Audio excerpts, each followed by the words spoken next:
Chapter 1. A Beginning in the Darkness of Night. It began with a ghost in the machine. Elara Vance, whose life was imprisoned between stainless steel, white noise, and a constant 72 degrees Fahrenheit, first heard it in the sound of her dishwasher. She was standing in the kitchen at 2:37 a.m., glasses perched on her nose, when a resonant, thin, almost dancing frequency wove itself through the mundane grumble. This sound was alive. It was a stark contrast to the meaningless noises that filled her days, the humming of computers, the gurgle of the refrigerator, the metallic sigh of the elevator. She turned the machine off. The sound died. But when she turned it back on, the phantom melody returned. A soft, rhythmic ghost of a song, bouncing off the steel walls. Elara's heart hammered against her ribs. This wasn't madness, she knew it. She had always been able to hear things, to feel frequencies that others could not. Doctors called it a sensory processing disorder. Her mother called it Elara's theatrics. But Elara called it the hearing. And tonight, in this lifeless kitchen, she had heard a siren's call hidden in the wash cycle. She went to the roof of her apartment building, where the lights of Los Angeles bled together into a dull, distant glow. In her hands, she clutched a small, ancient transistor radio, a relic she'd salvaged from her grandmother's estate. This radio was her secret. Years ago, she'd discovered she could use it not just to receive sounds, but to capture them, to manipulate their frequencies, to play them like an instrument. She tuned the radio, her fingers delicately turning the knobs until she locked onto the dishwasher's exact strange frequency. Then she flipped a custom-built switch. The speaker crackled, and then, through her silent manipulations, a different sound emerged. A man's voice, deep and saturated with a honeyed warmth, singing a lonely tune. Oh, the Georgia moon. It ain't ever seen a soul as lonely. The dust of this road is the only thing that knows me wholly. Elara's breath caught in her throat. This was not just a sound, it was a story. It was a pain so profound it felt like a prayer. She closed her eyes and listened. The voice belonged to a man somewhere out in the vast, sleeping country, sitting in the cab of his truck, playing his guitar and dressing his old wounds in words. When the song ended, another voice, rough and heavy, spoke. "Play another one, Silas." "That new one you wrote yesterday." Silas. The name echoed in her mind like an ancient incantation. From that night on, at 2:37 a.m. sharp, Elara would stand on her roof, her radio pressed to her ear, and listen to Silas. She waited for his songs. She started a diary for them, transcribing the lyrics, noting the melodies. She learned he was a truck driver from the cities he mentioned, Tucson, Amarillo, Fargo. She learned his heart was broken because a woman named Layla haunted every other verse. She learned that buried within him was a beauty the world had never seen. And he remained completely unaware that a woman, whose name he'd never heard, was standing on a rooftop in Los Angeles, committing every one of his pain-filled words to heart. Silas Boone cut the engine of his 18-wheeler. He was at a desolate rest stop in Nebraska. The night was deep and thick with stars. His fingers were calloused from playing guitar. An empty notepad lay on the passenger seat, scarred with meaningless scribbles. Layla. The name was always on his tongue. A love he had lost. A mistake whose weight he carried with every breath. Driving the truck was not a punishment, but a penance that allowed him to forget himself. But the guitar. The guitar was his worship. He wrote his songs for the roads, for the sunrises, for the star-filled nights that had witnessed his solitude. He picked up his phone and made a video call. A small, pale face appeared on the screen, eyes heavy with sleep. "Hey, Evie," Silas said, his voice softening. "Papa." 7-year-old Evie's eyes lit up. Where are you? Why aren't you here? Every word from her was a needle in his heart. I'll be there soon, sweetheart. Papa has to finish his work. You being good for your Nana? Yes, but I miss you. Will you sing me the new song? Silas smiled and nodded. Evie was the joy he had to constantly protect. She was Layla's parting legacy, his daughter. Evie had a rare genetic disorder, and the treatment was brutally expensive. Driving the truck and writing songs, these were his only means of keeping his daughter alive. He sang her a new song, one he'd written that very night, about a dream where a road never ends. When the call ended, he rested his head on the steering wheel. The exhaustion was a physical weight. Sometimes he felt he was drowning. He had no idea that his voice, the story of his pain, was floating on the airwaves, and that thousands of miles away, a woman who was herself a prisoner of a strange captivity had caught it. A month passed. Elara's life continued its monotonous cycle. Office, home, office. But now she had a secret, a reason to live for the night. Silas's songs were a magical doorway for her, leading to a world where the air had scent, the earth was solid, and emotions were real. One night, just before his voice was due to come through, she decided to do something different.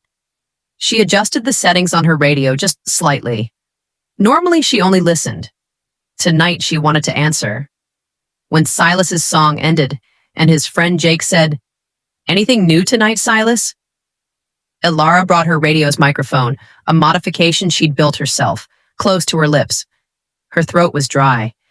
She pressed the button and said, just one word, play. Silence on the radio. Then Silas's deep voice came through, but this time laced with shock. "Who's there? Jake, is that you?" Elara held her breath. She spoke again, softening her voice. I just want to listen. Your song. It's beautiful." That night, Silas didn't sing a new song. Instead, he asked questions. Who are you? Where are you speaking from?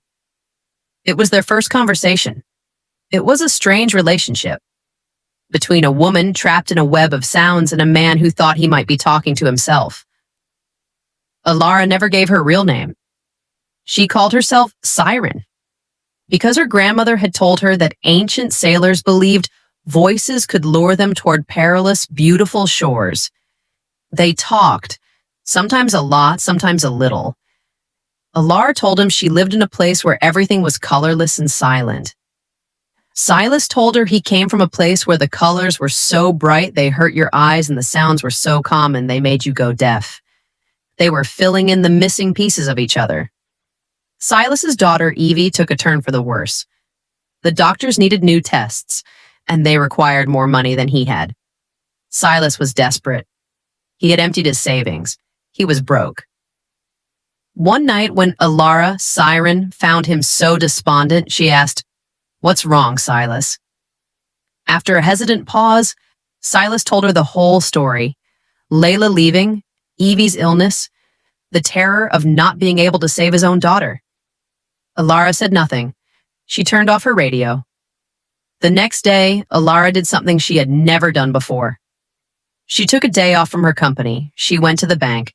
She withdrew her entire life's savings, the money she had scrimped for years to build an escape from her beige life.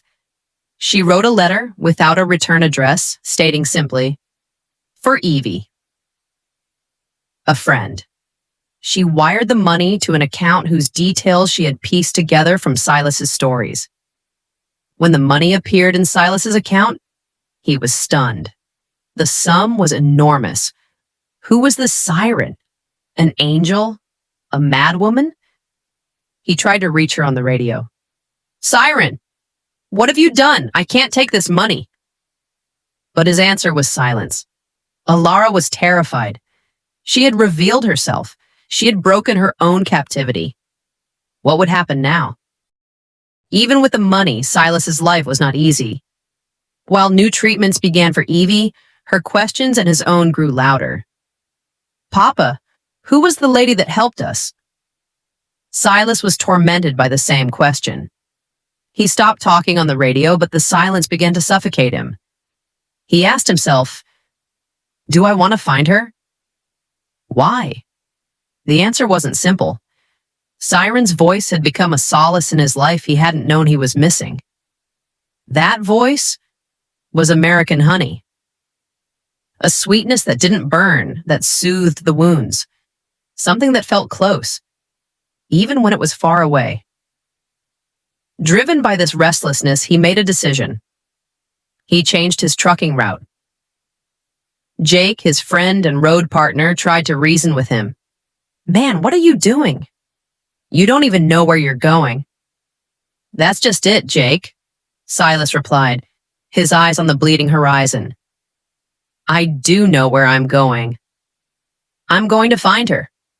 He focused all his efforts on one thing, Siren's voice. He remembered the things she had said. Where did she live? A place where everything was colorless? Los Angeles? San Francisco? New York? He tinkered with his radio, trying to find a way to triangulate her signal. It was a bizarre quest, to find a woman he had met in the realm of sound. Elara had not found freedom from her prison. The money she had given away had only dug her in deeper. Her parents couldn't understand her, and she was haunted by the recklessness of her action. Her office life felt more meaningless than ever. Finally, she was tired. So tired that she did what she always did. She turned on her radio. She thought perhaps a voice would bring her peace. At that very moment, Silas's truck was on the outskirts of Los Angeles. He was weary, hopeless. He too turned on his radio, thinking it was his last attempt. Suddenly, there was a burst of static on the frequency. That voice, it was her. Siren? Silas called out, his voice a mix of hope and desperation. Elara nodded, then remembered he couldn't see her. Yes, Silas. It's me. Where are you? I need to see you. You helped me.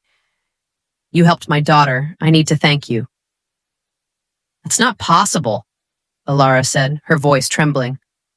I'm not what you think I am. It doesn't matter. I'm not much either. You've heard my songs, you know. They talked for hours. This time Elara gave her real name. Elara. She even gave him her address, the number of an apartment building where she lived. The next day, by morning, Silas's truck was parked opposite her building. He was afraid to go in. Was she an old woman? Was she ill? Was this all a trick? When the elevator reached the 12th floor, he saw the door was ajar. Inside was an apartment exactly as Elara had described. White, colorless, lifeless. A world where every sound of life was muted. He stepped inside. In the living room, a woman stood with her back to him, looking out the window. Long, cascading hair. A slender frame. Motionless. Silas's breath hitched. She was beautiful. Devastatingly so. But her eyes, they held a strange sadness, a weariness that seemed older than she was. Elara, Silas asked. She nodded. Your voice is exactly as I imagined. They stood there looking at each other, wrapped in a profound silence. They had finally stepped out of the world of sound and were standing, face to face, in the realm of the real. The first few days were strange. Silas showed Elara his world, his truck, his guitar, his diary of songs. Elara showed him hers, the sounds she could hear, the radio that had brought them together. They understood each other. Elara understood why Silas's songs held so much pain, and Silas understood why Elara was so distant, so separate. But the real world did not leave them in peace. Evie's health declined again. Silas had to go. He asked Elara, "Will you come with me?" Elara was terrified. The outside world was a frightening place for her. The cacophony of the highway, the motion of the truck, the smells of gas stations, it all assaulted her senses. But she saw the hope in Silas's eyes. She said yes. The first journey was not easy. For Elara, the noise was overwhelming. But being with Silas gave her an anchor. He understood. He gave her space and quiet when she needed it. When they reached the hospital, Evie looked at Elara. She didn't say anything. She just looked at her, then at her father, and smiled. It was the most beautiful moment of Elara's life. But every story has its shadow. Elara's parents, who had been searching for her, discovered she was with an unknown truck driver. They wanted her back. They claimed Silas was a poor man using her. One day, while Silas and Elara were at a small motel, Elara's father showed up. He was red-faced with anger. He hurled insults at Silas, calling him a worthless fool. "She doesn't belong with you," Elara's father spat. She's different." Silas answered, his voice hard as steel. "I know she's different." "So am I. And that's the whole point." Elara spoke to her father for the first time in her life with defiance. "I'm happy here. I'm not coming back." But the real battle was internal. Was Elara truly made for the outside world? Would she become a burden on Silas's life? And could Silas balance the responsibility for his daughter with his love for Elara? One night, when Evie was critically ill and money was tight again, Silas snapped in frustration. "I can't do anything. I can't protect my own daughter. I can't protect you." Elara held him close. "You are the one who shows me the world. You are the one who hears my voice. Protecting you is my life."